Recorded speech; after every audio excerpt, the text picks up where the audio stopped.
Anyone can have a gimme, but it really gets interesting when you go for two. The Go for Two podcast starting now. Hello, everybody, and welcome to the Go for Two podcast. We are here September 28th, about, 3 days off my sister's birthday, so shout out to my sister. Happy birthday. Her birthday was September 25th, and we got a action-packed episode for you guys today. We're in week 4 of the NFL and week 5 of college football. Hey, back up a sec. Yeah. September 25th? September 25th. That's my son's birthday. See? I knew that day was good for some reason. Yeah, I knew you were celebrating your son's birthday as well. So, an awesome time of the year. We're getting to the fall months here. Halloween's right around the corner. And speaking of Halloween, like we said, absolutely, October 26th, we're going to be at Maroon Hornet Comics and Collectibles for a live showing in Oxford, Pennsylvania. So if you're in the area, come out and support the podcast and come out and support our man Randy's shop as well. And thanks so much, Randy, for having us come out again. And like we said, that day he's going to be running, I forget what the event's name is, the Halloween Comic Fest. Halloween Comic Fest, that's right. So when you guys come out, all supplies last, you get one free comic. It's going to be pretty awesome. Yeah, they'll be in their new location. They're moving this weekend. They'll be at 19 South 3rd Street in downtown Oxford. Yeah, so like I said, come out and support the shop. Come out and see us live at the podcast. I think it's going to surprise a lot of people on meeting us in person for the first time, because we haven't posted a picture yet, which I will get around to that, but things have been a little crazy on my end. And Don also has some other exciting news coming all the way from Las Vegas. Absolutely. I got a shout out this week to one of our listeners, Emily, who is attending UNLV. Yes, Emily happens to be my cousin also, but she's been listening to our podcast since we started, and she's the production assistant for UNLV TV. That is awesome. She's been listening, like I said, since we started, and she's been telling people about our podcast out there. And guy that runs the soundboard, Dante, he's actually listening to us a bit. Must be a good guy. We share the same name. Yeah, got a great name, right? Yeah. Can't go wrong there. So she's going to spread the word about our podcast. We got our business cards in, so I'm going to be sending her some of those. Going to be sending her some of the bracelets that we've posted pictures of. And she's going to pass that around at UNLV. So hopefully we'll get some more followers from out west. So Emily, keep up the good work at UNLV TV, and thanks for listening. Yeah, we appreciate all the support that we can get, especially from across the country, thousands of miles across the country. Absolutely. Hand out some of those business cards and some of those bracelets to those guys out there sports gambling. We might have some advice for them on who they should pick week to week. Yeah, we've been doing pretty good with those upset alerts. Oh, yeah, man. So this one, we got some teams to pick right now. We got the college football games going. Oklahoma's up at Texas Tech as of right now. And you got Wisconsin and Northwestern pulling out the old school unis. Those look pretty cool today. Week 5. We're getting right down the stretch here, and we're actually going to lead into the top 25. But actually, before I do that, for anybody that's new to the podcast, I'm so rude of me. I didn't introduce who we actually are. This is everybody's favorite couch quarterback, Dante, and the guy from across the table that needs no introduction, the stats guru, Don. How about that?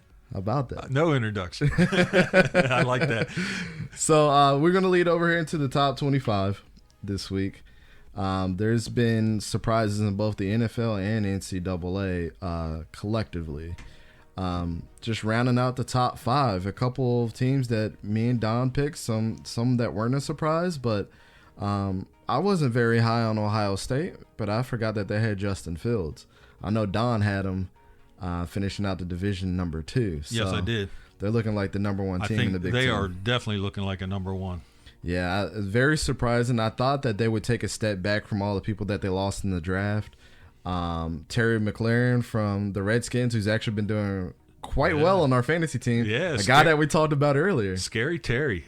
Yeah, he's doing pretty good. So, round out the top 5, we got Clemson number 1, no surprise. Alabama number 2, no surprise. Georgia's creeping up there. They stayed 3 for the last couple weeks. And LSU a team that we talked about upsetting a lot of people. LSU's looking good. They are. Now, a lot of people, I was actually listening to Colin Cowherd's podcast or his show this week. Not a big fan of his, but Joel Klatt is one of my favorite guys that, that comes on there. He's another one that needs to be a GM somewhere in the NFL, by the way. But I did actually disagree with him this time. He said that LSU was going to lose to Alabama. That is going to be a good game, but the way LSU's playing right now, I don't know. Both quarterbacks on each team are putting up numbers this year, and they're looking really good. Yeah, man. Joe Burrow and Justin Fields it's just going to take one of them to have a bad week. But we can't forget about Jalen Hurts, which if we go into the top 10, Oklahoma's sitting at number 6. They haven't lost a game. These dudes look unstoppable. And like we mentioned in the last podcast, it has to be Lincoln Riley has to be the quarterback whisperer. I mean, literally. He could take a non-quarterback and make him a great quarterback, it seems like. Auburn, we have them on upset alert this week. I don't think they're as good as what people think they are, and definitely not. And then this is no bias to the number 9 team. But Florida's at number 9. I don't quite see that. That might be a school prestige kind of ordeal there. Yeah, that's a little questionable. Notre Dame, we know they lost last week, but they lost a close game, and they still look good. So being at number 10, I think is a little bit too high for them. They should be in the top 15. Texas, I think they should be higher. Sam Ehlinger is the man. And right now, one of our teams that we picked to upset from yesterday that I need to mention before we actually move forward, that this team was actually number 12. Penn State smashed Maryland, and we picked them from upset alert for Maryland to beat them. So, sorry. Hey, you can't win them all, man. We screwed up that pick pretty bad. So, Oregon, number 13.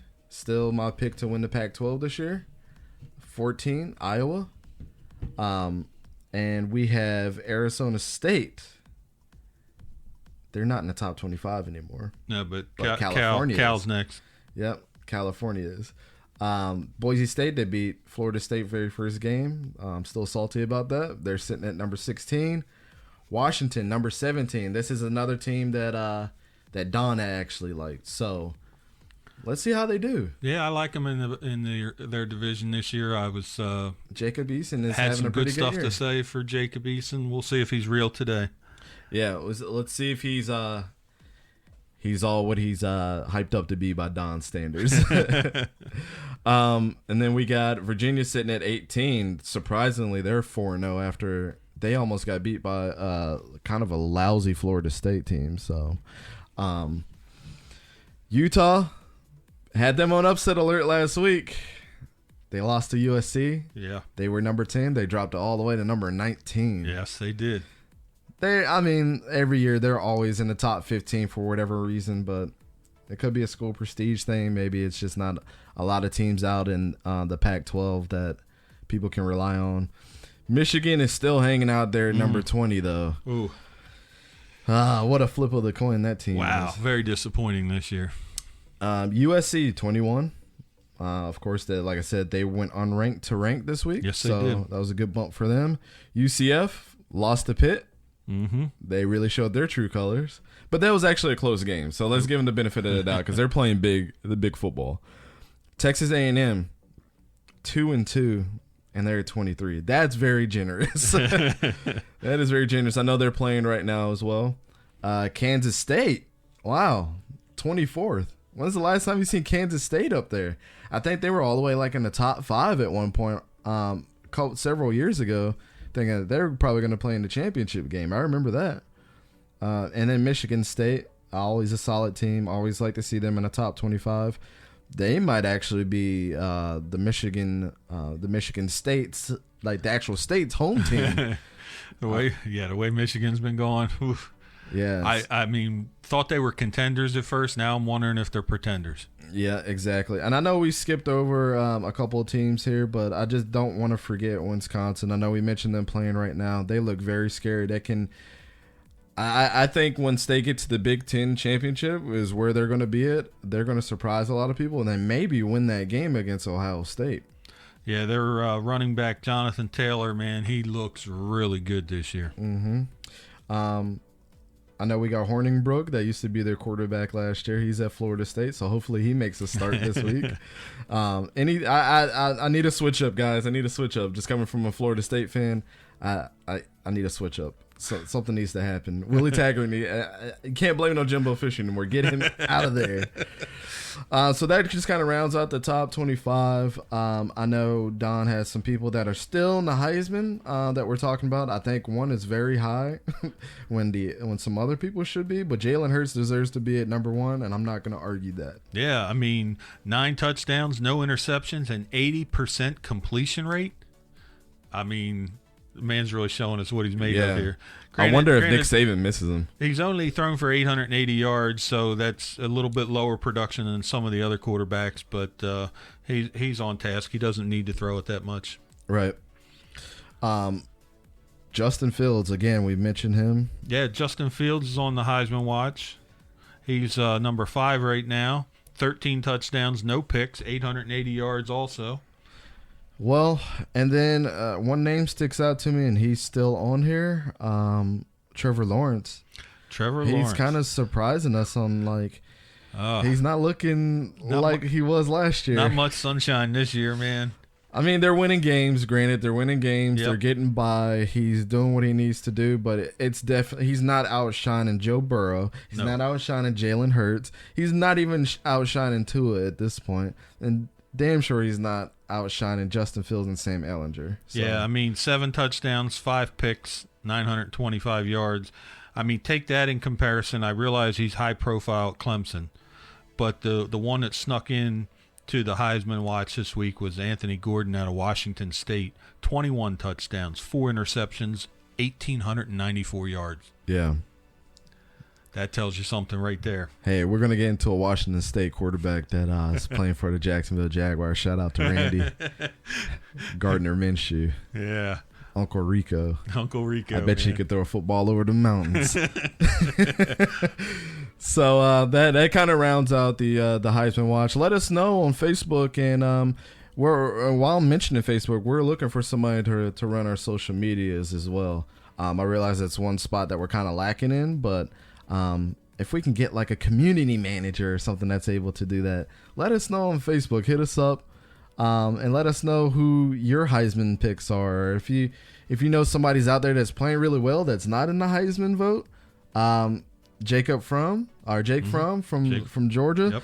He the thing about him is he's putting up stats just good enough to win. That's right. Not anything spectacular, but he's probably one of the most consistent QBs. He's very consistent. So, and I guess when we get to the draft, more NFL teams are going to look at that, how consistent you were versus what's your aura about you.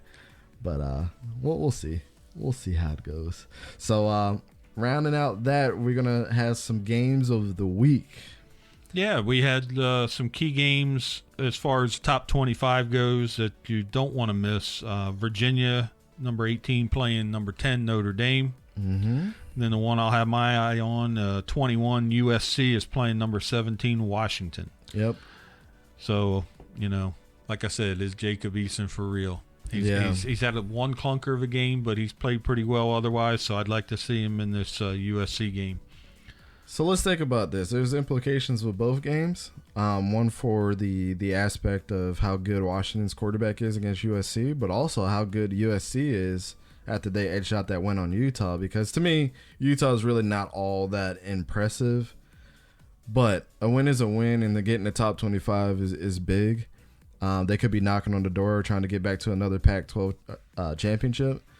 Virginia and Notre Dame, this can either be a blowout, but let's not, disregard that Virginia is 4-0 right now. I know they struggle against Florida State, but if they get a win over Notre Dame, that's going to be huge for that school. Yeah, that's tough to go in there and play Notre Dame when they're a home team. So, not looking for them to win, but it would be nice to keep it close. Yeah, and I know.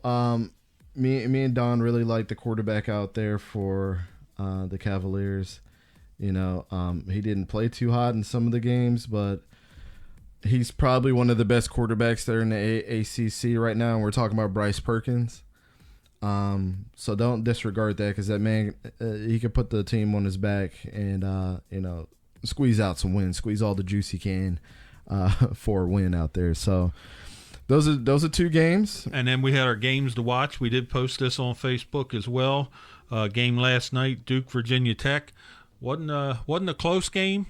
But I think it was a bit of a statement game. Duke showed you what they're made of. Yeah.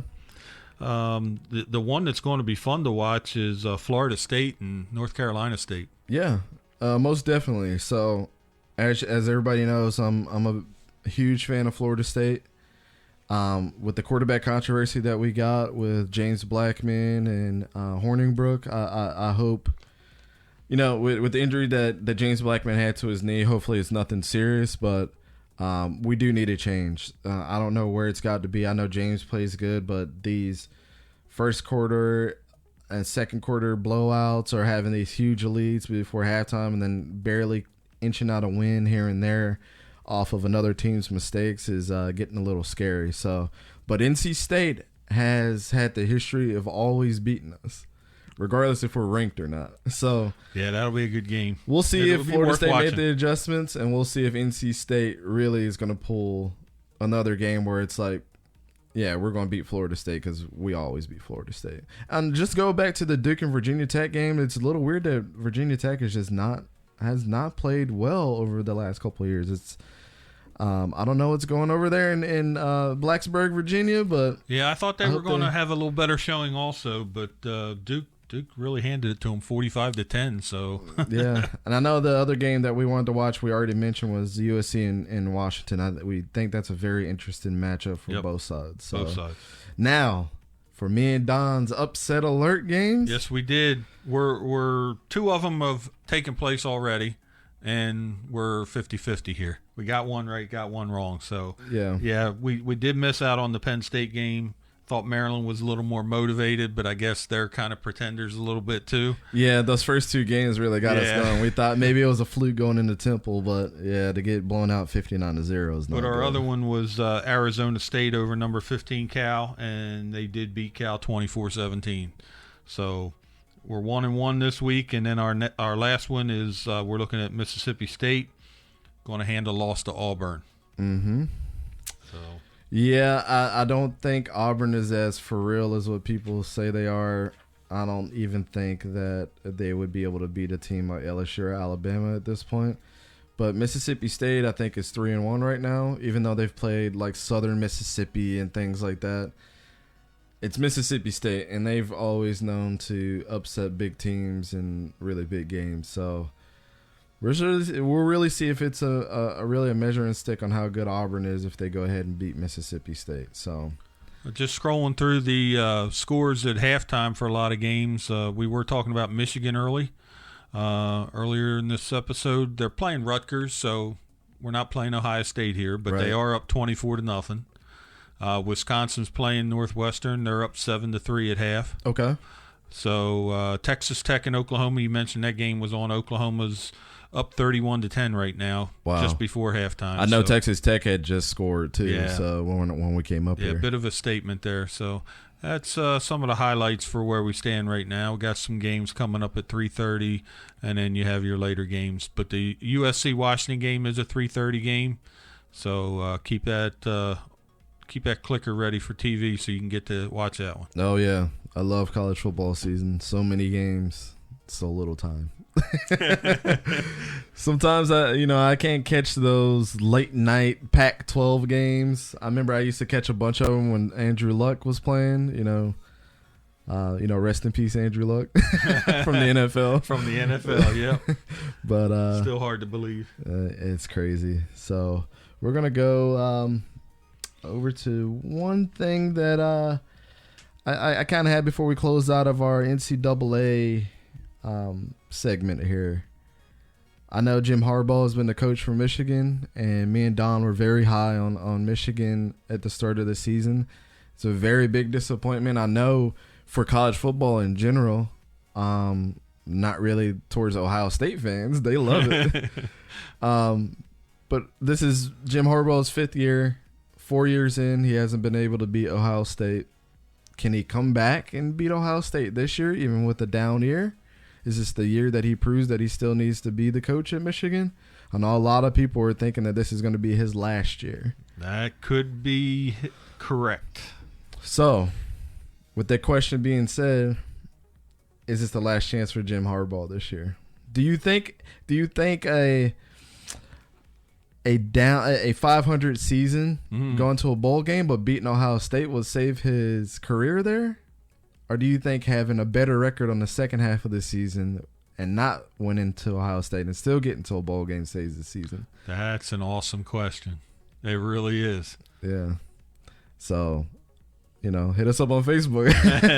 I really want to know because, I mean, if you put it like that, I know it's not set in the contract to beat Ohio State every year. Yeah, that's kind of like. But it's kind of an underlying rivalry thing. Either your curve is going to go up or down depending on how you handle that game. So that game means a lot. I mean, to me, the smart move is looking at Ohio State this year. They're awesome. They're probably the best. To be honest, they're probably the best team in college football on both sides of the ball. And I know we both like Justin Fields pretty good. But on both sides of the ball, they're really, really, really good. So do you kind of give him a pass if he loses? Do you want to keep it a close game? Kind of like what happened last year. It was a close game up until that last play. But do you give him a pass if they don't win but have a pretty good record and go to a bowl game and possibly win a bowl game? Does he keep his job that way? Or when you get to Ohio State and you stink it up and then just have a 500 record and get to a bowl game, will that be sufficient enough? I don't know. That's tough, man. That's a great question. Yeah, 5 years in, Jim Harbaugh, you should have your recruiting down, getting the coaches that you want. Yep. Michael Jordan's out there putting his logo on your jerseys. You guys are putting the name on the back of your jerseys for the first time ever. Yeah, there's a lot riding on his coattail. So that's just one of the questions that I had for you guys. And, I would love to see Michigan come back. And it's good for college football. I think when their team is good, it's good for everybody, especially a good Michigan-Ohio State rivalry at the end of the season. Yes.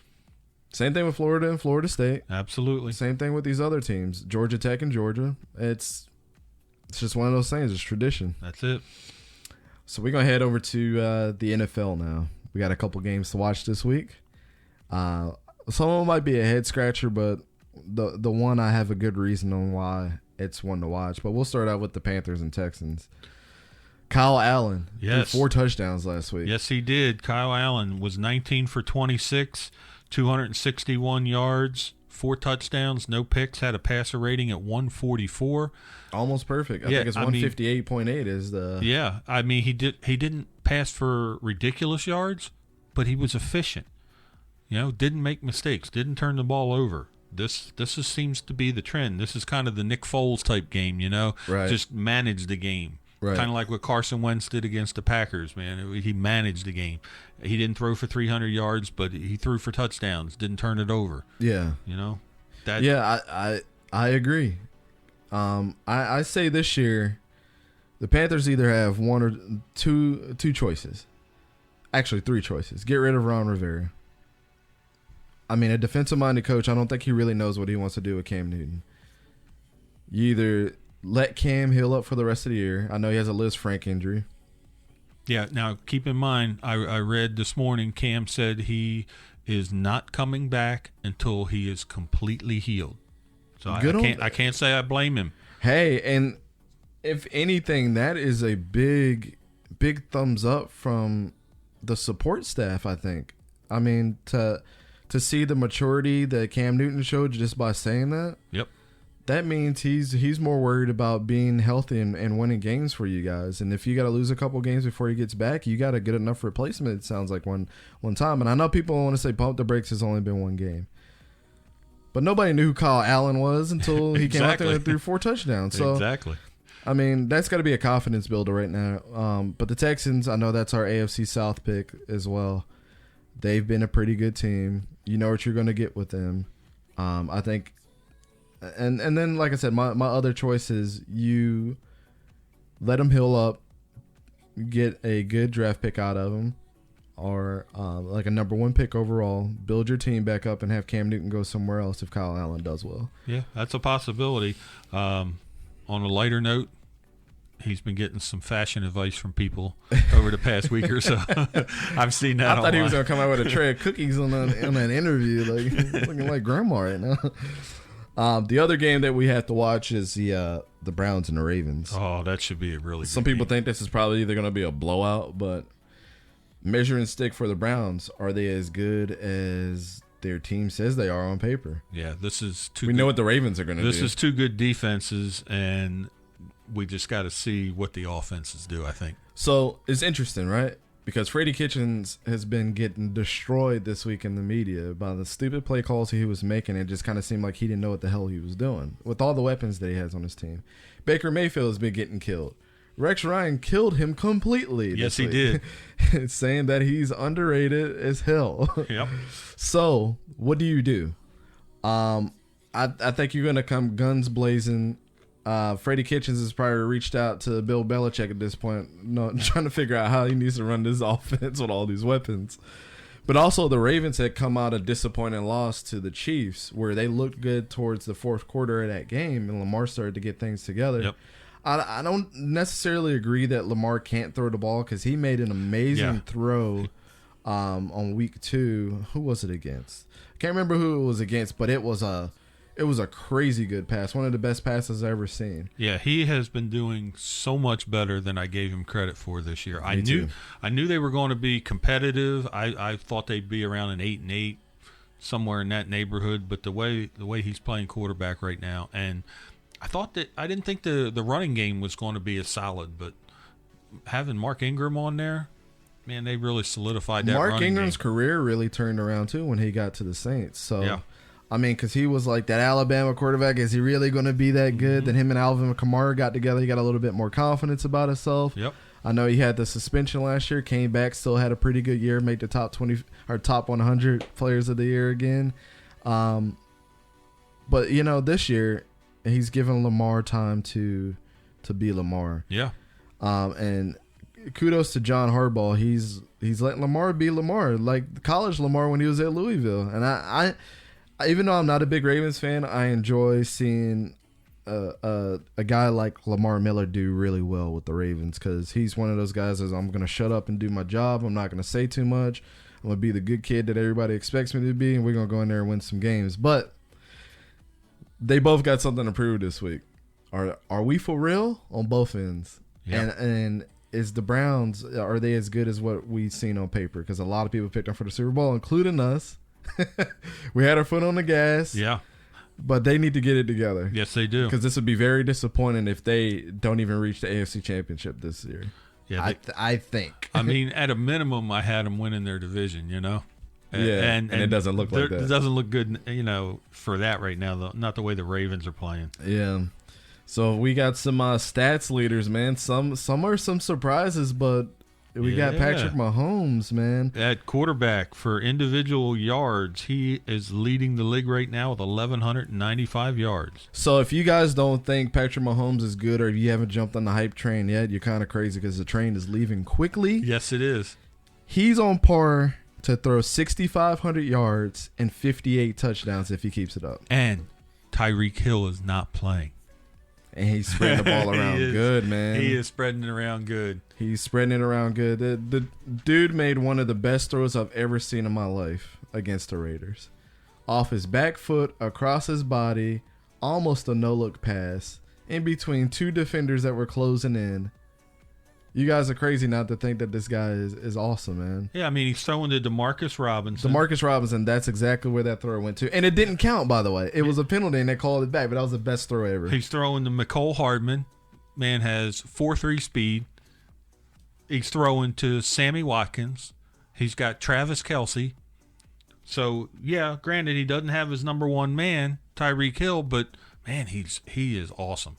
He is. He really is. So you can't get any better than what they have right now going with the Chiefs. If they do not get to the Super Bowl, if it's not a Browns, actually, let's rewind. Let's rewind. If it's not the Patriots, Browns, or them in the AFC Championship this year or in the Super Bowl, this would be a disappointing year. But if you think about it, AFC's got so many powerhouse teams, man. They're looking better than the NFC. Yeah, definitely. Running back, man, got 375 yards, the leading running back out of the Minnesota Vikings, Dalvin Cook. I'm so glad. I'm so glad he's doing well, man. I knew you'd like that. I'm so happy. As being a Florida State fan, seeing what he did, and I was actually at the Syracuse game in Syracuse at the Dome watching him break the record for the most yards by any running back at Florida State. That's awesome. The guy has got the complete package. He can catch out of the backfield. He can run you over. He can spin move you. He can juke you like LaShawn McCoy.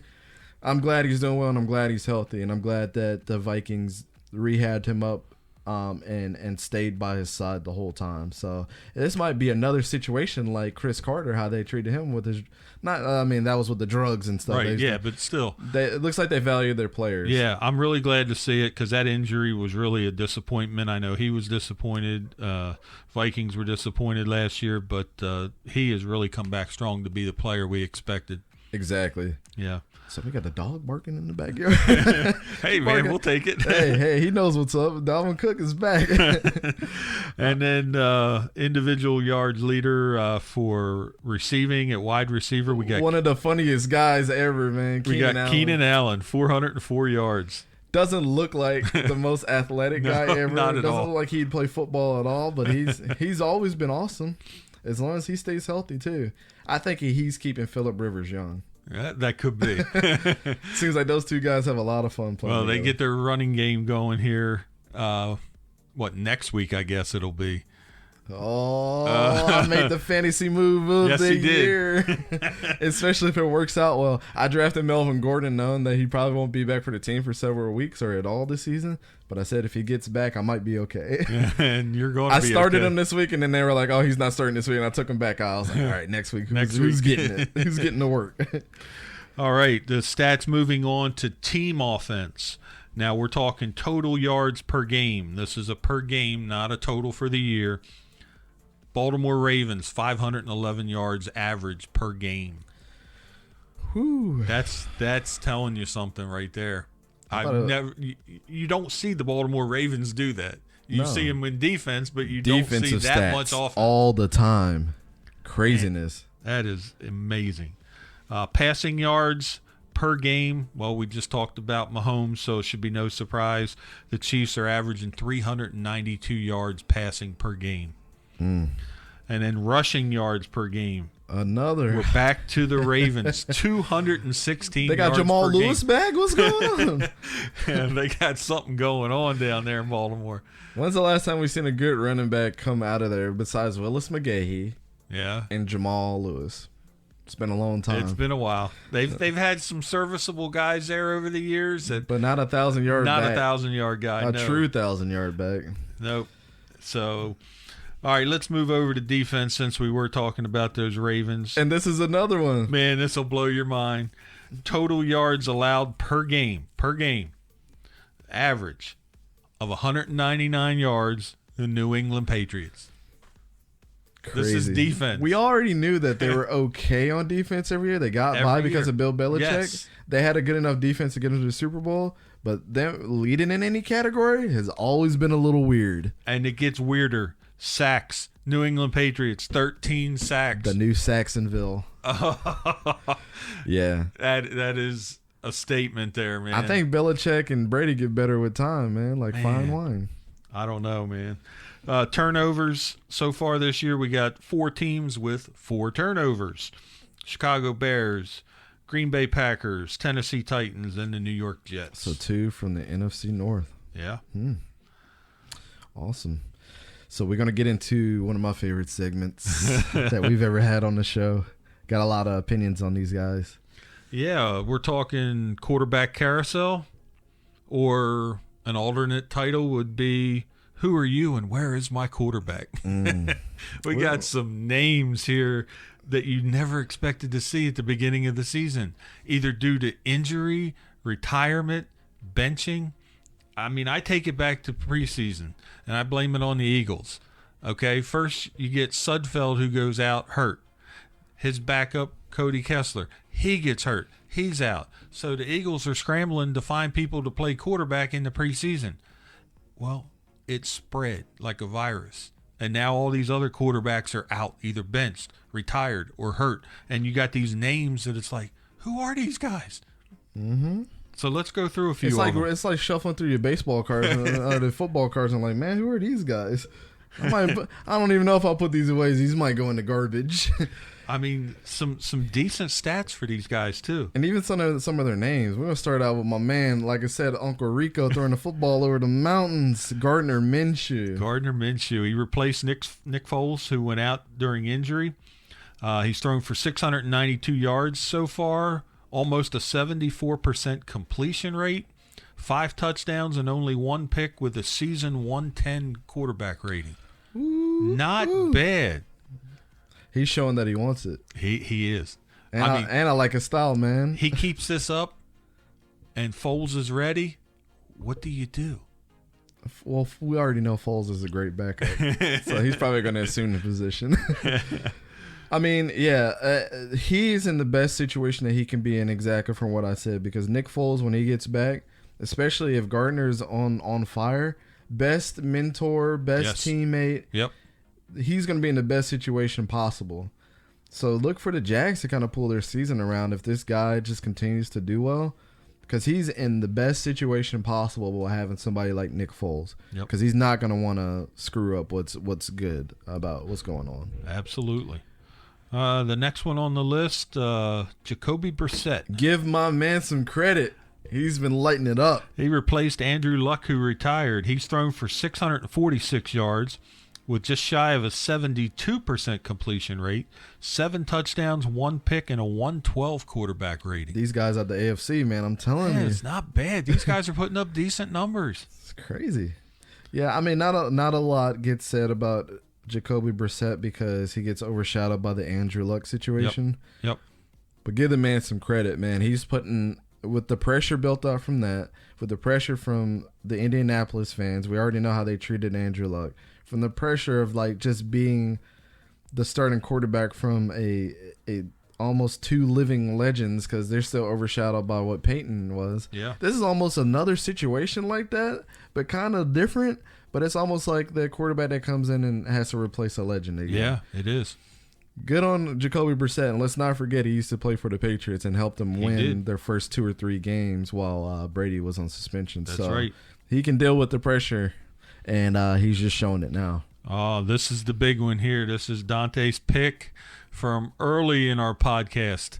Kenny Keogh. Oh, my gosh. If you're listening to the podcast, I know you're a Giants fan and you hated this guy, but I predicted this episode 1. Episode 1, Dante says Daniel Jones will get picked in the first round, and he just replaced Eli Manning, who was benched. And I put there finally, because Eli's needed to be benched for a while. The Giants needed a spark. And they had Saquon, but they needed a quarterback. He comes in, 353 yards, a 65% completion ratio, 2 touchdowns, no picks, and 109 quarterback rating. And let's not forget about the 2 touchdowns rushing, too. Absolutely. That second run was impressive for him to like, oh, there's an open hole. Let's make it through. Let's do it. He went right through it like a laser. Man, I tell you, Giants are going to turn around their season. I don't think it's going to be night and day, but they're going to win a lot of those games we had for losses for them. And this is I mean, people think that benching Eli in the middle, well, not in the middle of the season, but at the very beginning of the season, they should have started him over Eli. You had to see what you had, you know? Absolutely. So I don't think it was such a bad move by the Giants, but Daniel Jones is in another situation kind of like Gardner is. Eli has never been a backup, but he's probably going to assume the position knowing that Daniel is like a little brother to him. Yep. So we're looking at Daniel Jones. They'll call him Daniel Manning because that's typically what this is going to be like for the rest of the season. And I know with this benching, and they know with Daniel Jones, he's got a lot of pressure on. Eli probably knows my time is up. Yeah. Now I need to be the best teammate I can and pass the torch on to Daniel Jones. That's right. And you need to get 2 Super Bowl wins over the Patriots. So Absolutely. Great situation for him, too. It's not all bad for the Giants. You guys just need Saquon back, and we hope that his injury gets healed up. And good news, he doesn't need surgery. So yeah, good news. Now we just need Gallman to play his butt off, replacing him. For your pick, yep. I snagged him this week. I'm hoping he puts up some numbers. All right. Next one has been around a few times. We were not unfamiliar with the name, but Teddy Bridgewater replacing Drew Brees, who's injured for the New Orleans Saints. Teddy Bridgewater was a great player for Minnesota. Yeah. I mean, perfect backup to Drew Brees, and having to be taught by Drew Brees. See, we got 3 quarterbacks on this list that were in good situations because we know Drew Brees is going to be an awesome teammate to Teddy Bridgewater too. Yep. And knowing that this injury happened to his thumb, this is probably going to be his last season, like I think it's going to be for Ben Roethlisberger. Don't be surprised if he doesn't come back and pass the torch over to Teddy. Yeah. Especially if they go far in the playoffs. Yeah, they got a test this week. They're playing the Cowboys, so we'll see how Cowboys are good, man. Yeah, they are playing really well. That's hard to say, you know. Hey, I picked them to win. I picked them to win. I said they're going to be 12-4 this year.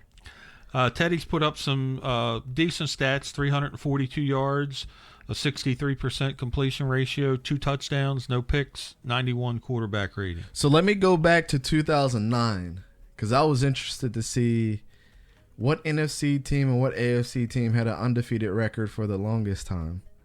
The Saints went 12-0, and the Colts went 13-0 in 2009. Wow. And they both went to the Super Bowl, and that's when the Saints won. So just to throw that out there, I thought that was pretty interesting. Yeah, definitely. When I looked that up. So, well, I don't know if we're going to see something like that happen now, but it's quite possible with the Cowboys and the Chiefs doing as well as they are. I expect them to be the 2 teams. That could be. Don't like it, but it could be. Next name. Man, Josh Rosen is now the quarterback in Miami. Fitzmagic got the bench because, well, plain and simple, the Dolphins stink this year, man. Plain and simple, 4 picks. Oh, my gosh. Fast. Yeah. 302 yards, a 43% completion ratio, no touchdowns, 2 pick, and a 45 quarterback rating. So he's in an impossible situation right now. Yeah, and Josh Rosen's not really that good anyway. So you guys are – I don't know if there's anything you can do. Bring Kirk Warner to come be his coach or something. Actually, you know who needs to get hired? Trent Dilfer. That's not a bad idea. Trent Dilfer needs to be a quarterback coach somewhere. He does. He would be awesome. Think about all the quarterbacks that went to the Elite 11 throughout the years. Jameis Winston, Trevor Lawrence, all these names – and I saw a list that he put together that back in 2009 as well. I don't know why this year popped in my head, probably because I wanted to see how different the NFL was 10 years ago. But he had the likes of Drew Brees and Peyton Manning and Phillip Rivers and all these guys being like elite quarterbacks, and he was right. Yeah. And the quarterbacks that were on the bottom of his list were people like Jay Cutler. So yeah. I don't know, man. I don't think he was that great of a quarterback, but he's a quarterback whisperer too. I wonder if he went to a college team. Hey, I'm sending a letter to Florida State this week. See if you guys can get Trent Dilfer on your team. We need something. The next name. Okay, you ready for this one? I'm ready. Luke Falk. Who the hell is that? Exactly. Man, replace Sam Darnold with the Jets because Sam Darnold's out with mono. Mm-hmm. Now, Luke Falk passed for 296 yards, so he's almost 300. A 68 completion, no touchdowns, 1 pick, and a 76 quarterback rating. It's actually not bad if you look at it. It's not horrible, not by any means. I think they can get by a couple wins. I don't think they're as bad as what everybody says they are. Do I think that they're I don't know, man. I think the dog thinks the they're bad. The dog's like, no, Luke Falk is trash. No, I think the Jets might be all right, man. They just need to put the pieces together, have Le'Veon shut up, and just do his job. Their defense is pretty good. All right, next one. Sorry for all you Steeler fans that follow us, but it is what it is. Guy came from Oklahoma State. Mason Rudolph. Man, I watched that game last week. It was terrible to watch. I don't think he has it. What the Pittsburgh Steelers shouldn't have done was trade Josh Dobbs to the Jacksonville Jaguars. Now they're hurting Because Josh Dobbs was way better than Mason Rudolph. And no wonder Ben Roethlisberger didn't want to teach him. The dude doesn't – I don't think he has it. I don't think he has it at all. But it's that's just really going to show, man. It will really show. So far, 286 yards, a 56% completion. Yeah, that's about right. 4 touchdowns, 2 picks, and an 86 rating. No, that's about right. 50, it's going to be a tough year for our Steeler fans. It really is. We predicted this 8-8. Enjoy that record. You ain't making the playoffs. You guys will be 500. And then we already talked about this guy earlier. We're talking about our games to watch and everything. Kyle Allen stepping in to replace Cam Newton. Man, that is a backup. That's a way to start it. I mean, that's a great backup. Him, Daniel Jones, Gardner Minshew. I mean, we got some guys here with some names that you wouldn't expect that are actually doing very well. Yep. And we said enough about Kyle Allen, and we gave you the situations there. I know it's tough for Panthers fans. Some of you are just so far over your head and just want to blame Cam Newton for everything. But I want you to look at the way Ron Rivera just doesn't have it, man. A lot of people will disagree with me, but Ron Rivera just does not have it. So, we got a little bit more time on the podcast. We kind of like to cut it off at an hour. So, I wanted to know from you guys, and me and Don are going to talk about it. Who's the biggest surprise? The winners and the losers. Who's been your biggest surprise so far? I know we didn't really talk about this before the show, but just kind of want to get your fresh thoughts. Who's on your brain right now? Man, I tell you what, I guess I'm like everybody else. The bad comes to mind first, right? Because man, the Miami Dolphins are bad. It's not. I didn't think they were going to be this bad. I mean, I knew they were going to struggle this year and not do well, but man, they are exceeding that badness. Players are wanting out of there. They're complaining about the coaches. It's like, oh, man, what a situation. It's a headache. It's a headache for the fans. It's a headache for the organization. And it's a headache for the players not having, from what they say, a coach that wants to win. So they're just going to be unmotivated for the rest of the year. And then they have a quarterback that doesn't want to be there in the first place. Josh Rosen got traded away because another team wanted another quarterback when they brought him in to be that the Kyler Murray. Yeah. So, any winners from your end that you're really surprised about? Oh, man. I'm still thinking from a team perspective, not individual, I guess. There's really 2 teams that have surprised me, so I'm going to have to give you 2 answers. Okay. The Buffalo Bills have really surprised me this year. Absolutely. They're not setting the world on fire, but, man, if they can have a strong showing this week against the Patriots – Not necessarily just to make Brett happy or Nelson happy, just to make a statement that, hey, we are coming up the ladder and we are going to be competition for you guys. Right. And then the other, man, this is hard. You guys have no idea how hard this is. The Dallas Cowboys. Mm-hmm. Yeah, and not just because, I'm an Eagles fan. Mostly because I'm an Eagles fan, but it's hard to say, but they are playing good football right now. Granted, they haven't played any of the better teams, really. Playing the Dolphins and saying you're a world beater and you're America's team because you beat the Dolphins, no, I don't buy that. But they have the potential to do very well this year. Yeah, I agree. I agree totally. I mean, I didn't think they were going to get off to that great of a start, honestly, with the whole Ezekiel Elliott thing. But that offensive line is saving him, man. Because Tony Pollard came in and ran 400 yards, too, and a touchdown. Let's not forget, me and Don have harped on this for a long time. They still had the best offensive line. It is what it is. And then kind of on my end, one of my surprises is the Detroit Lions. The Detroit Lions are 2-0 with 1 tie. So they're just I don't know what else to say. I would pick the Bills, but I just have to look at it how it is. Like, Detroit is good. Yeah, they're spreading the ball around. They got some decent receivers. Their running game's not bad this year. It's not great, but it's not bad. Yep. And they're hanging in there with people. They should have won that game that was a tie, to be honest with you. And they'd be 3-0. Mm-hmm. Yep. Kind of my losers. I'm surprised that the Chargers are 1-2. Oh, that is a surprise. Even without Melvin Gordon, just how well they played their first game. Yeah, Eckler is not a bad back, so I think they are just playing bad right now. Yeah. Yeah. Eckler's a smaller guy. I mean, he's not Melvin Gordon, but I mean, he's surprising. Yeah. He's that check down back that you need, but also Melvin Gordon can do the same thing. It's just he's a better overall running back. And I kind of want to throw one more out there. And I know this fan base is probably going to hate me, but like, I don't think they're that good. And that's the Los Angeles Rams. They're 3-0. Jared Goff is playing exactly how I thought he would play now. He's really showing his true colors. He's not playing MVP ball like a lot of people think he was in the past couple of years. So he's more like a game manager than a standout quarterback. Absolutely. So Jared Goff this year has a 62% completion percentage, 737 yards, 4 touchdowns, and he has I think it's 3 interceptions here. Yep, 3 interceptions. Yeah.